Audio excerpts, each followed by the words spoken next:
അസ്സലാമു അലൈക്കും. നമസ്കാരത്തിൽ പരിശുദ്ധ ഖുർആൻ ധാരാളമായി പാരായണം ചെയ്യാൻ പല ആളുകൾക്കും താല്പര്യം ഉണ്ടാവും. പക്ഷെ അതിന് സൂറത്തുകളൊന്നും മനപ്പാടല്ല, അതുകൊണ്ട് തന്നെ കൂടുതൽ ഓതാൻ കഴിയുന്നില്ല എന്ന് സങ്കടം പറയുന്ന ആളുകളുണ്ട് നമ്മുടെ കൂട്ടത്തിൽ.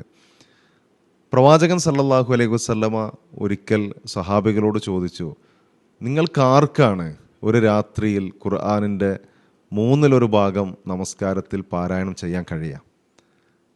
അപ്പോൾ സഹാബികളൊക്കെ ആശ്ചര്യത്തിലായി, എങ്ങനെയാണ് പ്രവാചകരെ ഒരു രാത്രിയിൽ നമസ്കാരത്തിൽ ഖുർആനിൻ്റെ മൂന്നിലൊന്ന് പാരായണം ചെയ്യുന്നത്? അപ്പോൾ പ്രവാചകൻ സല്ലല്ലാഹു അലൈഹി വസല്ലം പറഞ്ഞു കൊടുത്തു, ഖുൽ ഹുവല്ലാഹു അഹദ് എന്ന സൂറത്തുൽ ഇഖ്ലാസ് അത് ഖുർആനിൻ്റെ മൂന്നിലൊരു ഭാഗമാണ് എന്ന്.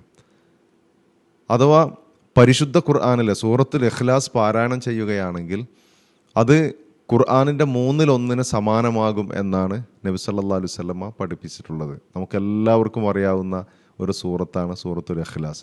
അതുകൊണ്ട് തന്നെ നമ്മുടെ നമസ്കാരങ്ങളിലൊക്കെ ആ സൂറത്ത് പാരായണം ചെയ്യാൻ, അല്ലാത്ത സമയങ്ങളിലും സൂറത്തുൽ ഇഖ്ലാസ് പാരായണം ചെയ്യാൻ നമ്മളെല്ലാവരും ശ്രദ്ധിക്കുക.